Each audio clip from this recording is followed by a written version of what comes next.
Hello, class 7th के हम second chapter nutrition in animals को कंटिन्यू कर रहे हैं. Second lecture page 12 the mouth and the buccal cavity. यहाँ से हम स्टार्ट कर रहे हैं. लास्ट लेक्चर में हमने जनरल ओवरव्यू देखा ह्यूमन डाइजेस्टिव सिस्टम का, एलिमेंट्री कैनाल का. हमने उसके फंक्शंस पढ़े, कौन सा ऑर्गन क्या फंक्शन करता है. अब हम उसको और डिटेल में पढ़ने जा रहे हैं. Mouth and the buccal cavity.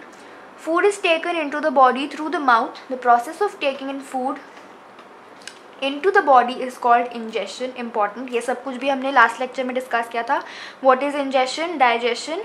there are 5 steps जो कि फूड डाइजेस्ट कर, जो फूड की प्रॉपर यूटिलाइजेशन ऑफ फूड के होने में there are 5 steps. ingestion, digestion, absorption, assimilation and egestion. ये सब हमने लास्ट लेक्चर में डिस्कस किया है. अब हम उसको और डिस्कस कर रहे हैं. तो the process of taking in food into the mouth is called ingestion. We chew the food with the teeth and break it down mechanically into small pieces. Teeth का काम है. तो basically buccal cavity, oral cavity, इसमें 3 components हैं: teeth, tongue and salivary glands. इसके हमने functions discuss किए थे लास्ट चैप्टर में. बेसिकली टीथ जो है, जो खाना हम लेते हैं उसको स्मॉल पीसेस में ब्रेक डाउन करता है. Chewing, grinding, tearing of food करता है टीथ. और जो टंग है वो उसका फूड का बोनलेस बनाने में, उसको स्टिक करने में काम करता है. सलाइवा जो है वो भी बोनलेस बनाने में काम करता है, लेकिन उसका एक और फंक्शन है सलाइवा का कि वो स्टार्च की ब्रेक डाउन माउथ में ही शुरू कर देता है. Each tooth is rooted in a separate socket in the gums. Our teeth vary in appearance and perform different functions. Accordingly, they are given different names. Activity 2.2. Wash your hands, look into the mirror and count your teeth. Use your index finger to feel the teeth. How many kinds of teeth could you find? Take a piece of an apple or bread and eat it. Which teeth you use for biting and cutting? Which ones for piercing, tearing? Also find out the ones that are used for chewing and grinding. Record your observation in table 2.1. before that, milk teeth and permanent teeth का difference. Do you remember about falling of your teeth? Some years ago, the first step of teeth grows during infancy and they fall off at the age between 6 to 8 years. These are termed milk teeth. The second set that replaces them are the permanent teeth. The permanent teeth may last throughout life or fall off during old age.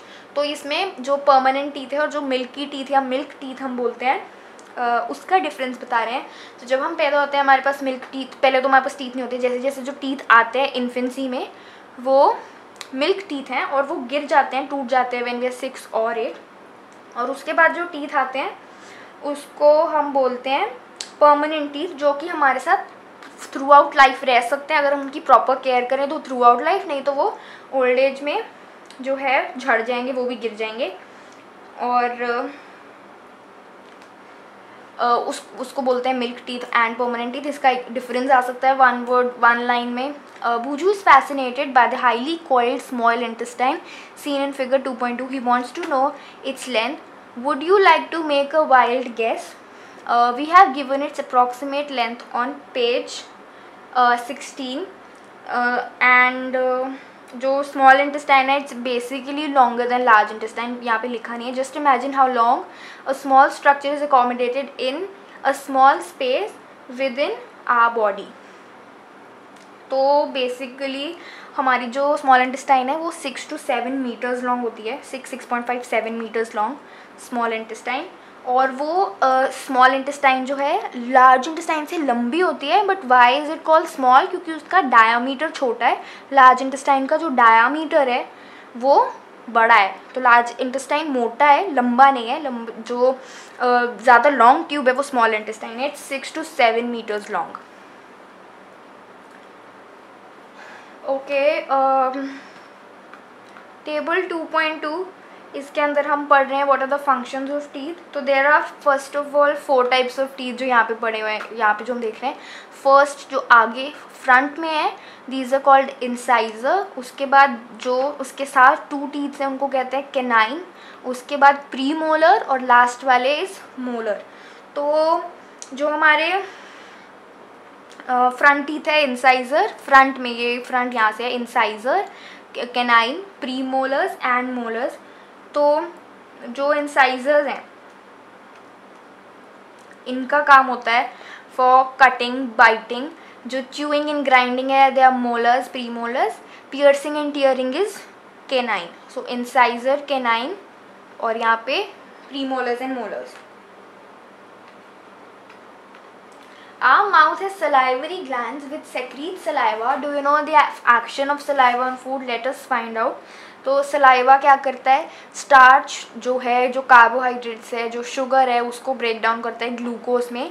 I think ये activity वो है, अगर आप एक सूखी bread का piece लो और bread को लेकर अपने मुंह के अंदर रखो और उसको स्वॉलो मत करो, मुंह के अंदर ही रखे रखो, तो आपको थोड़ी देर बाद मीठा मीठा टेस्ट आना शुरू हो जाएगा. क्यों? क्योंकि जो सलाइवा है वो क्या कर रहा है, जो कार्बोहाइड्रेट्स हैं ब्रेड के अंदर, जो स्टार्च है ब्रेड के अंदर, उसको ब्रेक डाउन कर रहा है ग्लूकोज में, और ग्लूकोज स्वीट होता है.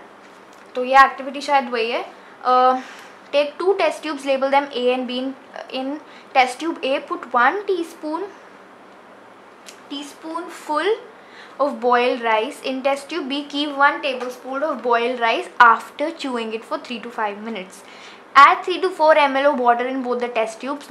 Different activity. Now pour 2 to 3 drops of iodine solution in each test tube and observe.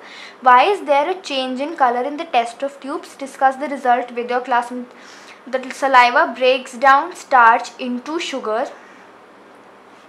The tongue is a fleshy muscular organ. तो बेसिकली जो है आयोडीन स्टार्च का वो करता है. तो अगर हम ए वाली टेस्ट ट्यूब देखें जिसके अंदर नॉर्मल राइस है, बॉइल्ड राइस, और इसके अंदर जब हमने आयोडीन डाला तो कलर चेंज हो गया, ब्लू ब्लैक कलर हो गया.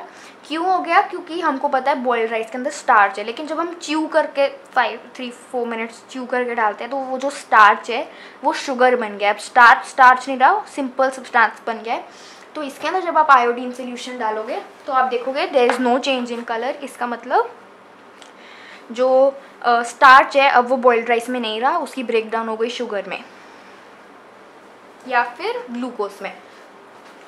The tongue is a fleshy muscular organ attached at the back to the floor of the buccal cavity.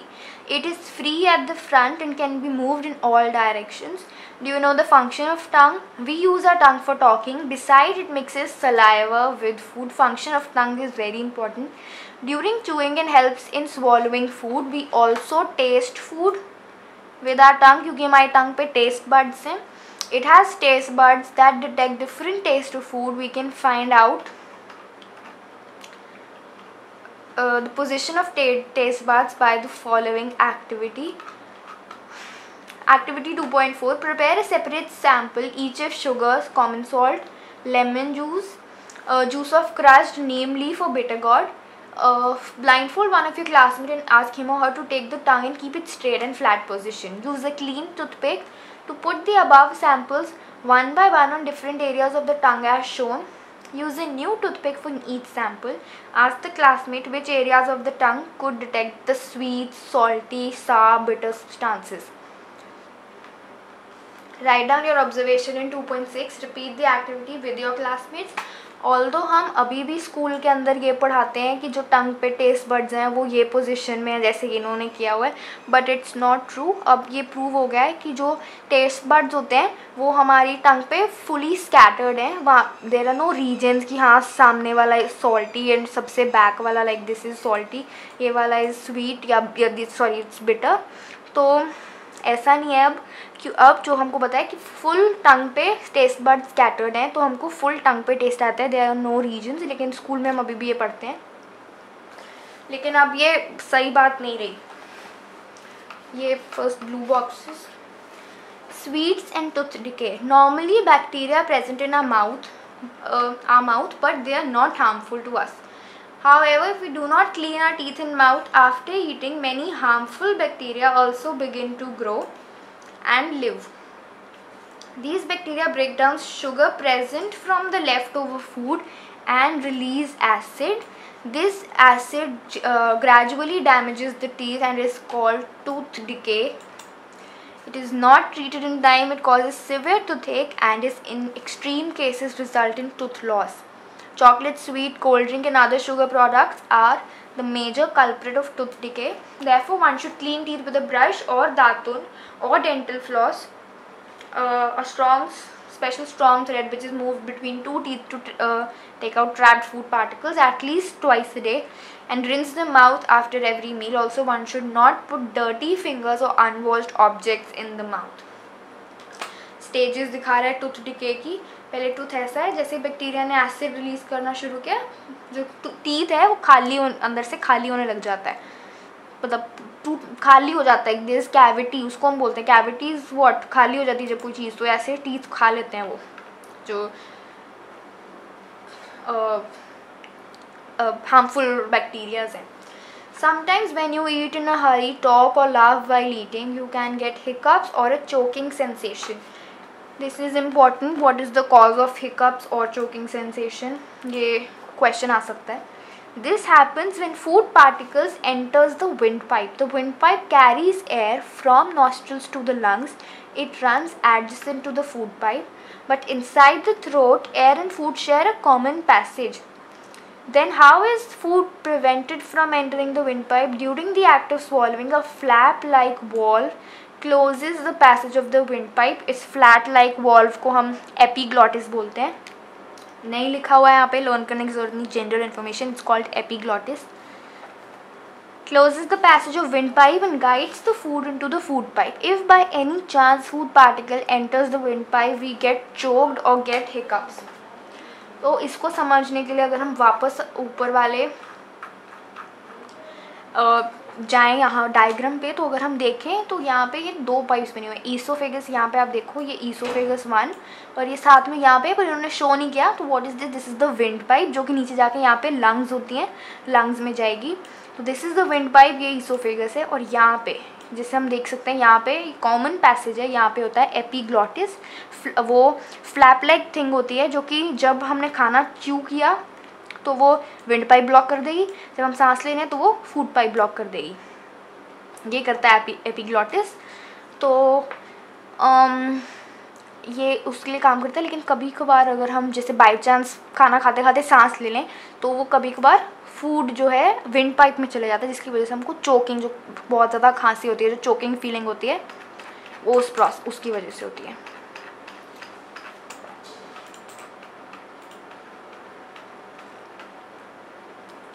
The food pipe or esophagus.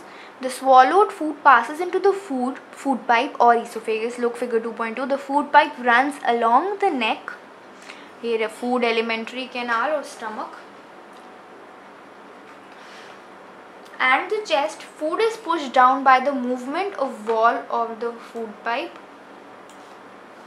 Movement of wall of food pipe को हम बोलते हैं पेरिस्टॉल्टिक movement, peristalsis भी बोलते हैं. लेकिन अगर नहीं लिखा हुआ लर्न करने की ज़रूरत नहीं, एक्स्ट्रा इन्फॉर्मेशन. पेरिस्टॉल्टिक मूवमेंट और peristalsis. Actually this movement takes place throughout the alimentary canal and pushes the food downwards. तो ये सिर्फ ईसोफेगस नहीं है, पूरे एलिमेंट्री कैनाल के अंदर पेरिस्टॉल्टिक मूवमेंट हमको मिलती है. और इसका काम ये है कि जो फूड है उसको नीचे की तरफ पुश करना. और ये इतनी स्ट्रांग होती है कि अगर हम उल्टा होके अपसाइड डाउन होके भी खाना खाएं तो भी ये पेरिस्टॉल्टिक मूवमेंट जो फूड है उसको नीचे की तरफ ही पुश करेगी. At times the food is not accepted by our stomach and is vomited out. Recall the instance when you vomited after eating and you think of the reason for it. Discuss with your parents and teachers. तो basically यहाँ पे इसका question भी है. पहली wants to know how food moves in the opposite direction during vomiting. तो क्या होता है यहाँ पे, अगर हम स्टमक और ये एलिमेंट्री ये ईसोफेगस का जॉइनिंग पॉइंट देखें तो यहाँ पे एक स्पिंक्टर होता है. स्पिंक्टर वो क्या है बेसिकली, वो ऐसे समझ लो फूड को आने देगा, और जब पेट फुल है, स्टमक फुल है, तो फूड की जो अपनी पाइप है ना यहाँ से बंद कर देगा सीधा. तो पहले खोलेगा ताकि फूड आ जाए, स्टमक खाली है, लेकिन जब स्टमक फुल है तो यहाँ से वो बंद कर देगा.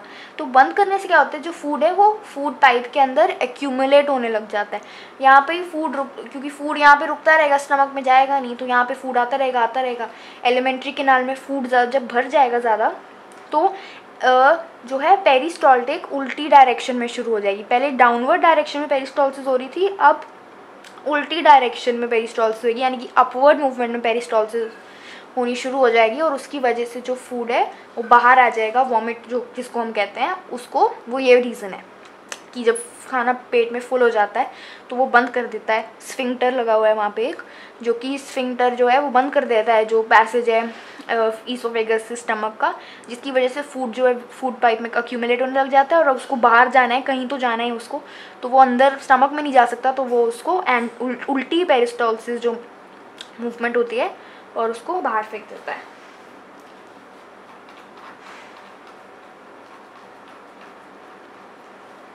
The stomach is a thick walled bag. It is like a flattened U and is the widest part of the alimentary canal. It receives food from food pipe at one end and opens into the small intestine at the other. The inner lining of stomach secretes mucus, क्योंकि मैंने तुमको बताया था gastric juices है stomach के अंदर। Gastric juice यानी सारे जूस को मिलाकर हम सिंपल नाम बोलते हैं कि स्टमक में गैस्ट्रिक जूस है, लेकिन गैस्ट्रिक जूस का कंपोनेंट क्या है? HCl, जो कि उसका मेजर कंपोनेंट है। HCl which is hydrochloric acid. Hydrochloric acid HCl food का कंपोनेंट है। ये क्यों चाहिए हमको? क्योंकि एक तो ये एसिड है, बहुत स्ट्रॉन्ग एसिड है, तो जो भी बैक्टीरिया हमने खा लिया, बाई चांस कोई बैक्टीरिया कोई जर्म्स हमने खा लिए, तो HCl के कॉन्टैक्ट में वो जैसे ही आएंगे वो मर जाएंगे, इसीलिए हमको HCl चाहिए। लेकिन अगर हम बोलें HCl इतना स्ट्रॉन्ग है तो हमारी जो स्टमक है वो क्यों नहीं जलती? हमारी स्टमक क्यों नहीं जल जाती अगर HCl इतना स्ट्रॉन्ग है? क्योंकि अगर हम पेट से HCl निकालें और अपनी बॉडी पे अपनी स्किन पे डालें तो हमारी स्किन जो है वो जल जाएगी। तो स्टमक क्यों नहीं जलता? क्योंकि स्टमक की जो इनर लाइनिंग है वो म्यूकस सिक्रीट करती है। म्यूकस एक प्रोटेक्टिव लेयर बना लेता है स्टमक के अंदर, ताकि HCl जो है वो उसको ख़राब ना कर पाए। The mucus protects the lining of the stomach. The acid kills many bacteria that enter along the food and makes the medium in the stomach acidic. The digestive juices break down the protein into simpler substances. Proteins को भी break down करता है। अभी हम fat के बारे में पढ़ेंगे, और जब बाइल जूस आएगा वो कैसे फैट को छोड़ता है। प्रोटीन्स ये ठीक है, लेकिन पैनक्रियाटिक जूस भी जो है प्रोटीन्स की ब्रेक डाउन करता है कंप्लीट। पैनक्रियाटिक जूस सब चीज़ों की ब्रेक डाउन करता है, लेकिन स्टमक में प्रोटीन्स की ब्रेकडाउन शुरू हो गई है। स्मॉल इंटेस्टाइन हम नेक्स्ट लेक्चर से करेंगे।